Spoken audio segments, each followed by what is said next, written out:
Football কি শুধু খেলোয়াড়ের একটি বলের পেছনে দৌড়ানোর খেলা, নাকি এর আড়ালে লুকিয়ে থাকে বিশ্ব রাজনীতির বড় খেলা? ইতিহাস বলছে ফুটবল কখনোই রাজনীতি থেকে আলাদা ছিল না। ১৯৩৪ সালে মুসোলিনি বিশ্বকাপকে ব্যবহার করেছিলেন ফ্যাসিবাদী ইতালির প্রচারণার জন্য। ১৯৭৮ সালে আর্জেন্টিনার সামরিক সরকারও বিশ্বকাপের আলোয় মানবাধিকার লঙ্ঘনের অভিযোগ আড়াল করতে চেয়েছিল। এবারের বিশ্বকাপেও বিতর্ক কম নয়। সোমালিয়ার আন্তর্জাতিক রেফারি ওমর আরতান ফিফার অনুমোদন পেলেও যুক্তরাষ্ট্রে প্রবেশ করতে পারেনি। আবার ইরান দল ভিসা জটিলতার মুখে পড়েছে। ফলে প্রশ্ন উঠেছে, ফুটবল কি সত্যি সবার জন্য সমান? ২০২৬ সালের বিশ্বকাপ ইতিহাসের সবচেয়ে বড় বিশ্বকাপ।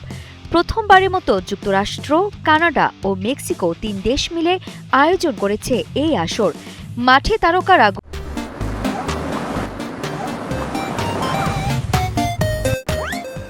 গোল করতে ব্যস্ত থাকলেও ভিআইপি বক্সে রাষ্ট্রপ্রধানরা হিসাব করছেন ক্ষমতা, প্রভাব আর জাতীয় স্বার্থের।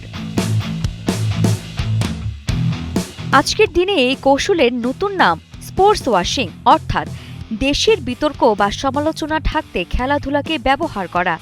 অন্যদিকে আয়োজক ৩ দেশের মধ্যে আছে বাণিজ্য, সীমান্ত ও অভিবাসন নিয়ে টানাপোড়েন।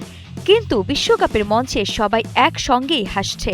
তাই পরের বার যখন কোনো গোলের উল্লাসে মেতে উঠবেন, মনে রাখবেন ফুটবল শুধু খেলা নয়, এটি ক্ষমতা, জাতীয় পরিচয়, কূটনীতি আর বিশ্ব রাজনীতিরও এক বিশাল মঞ্চ।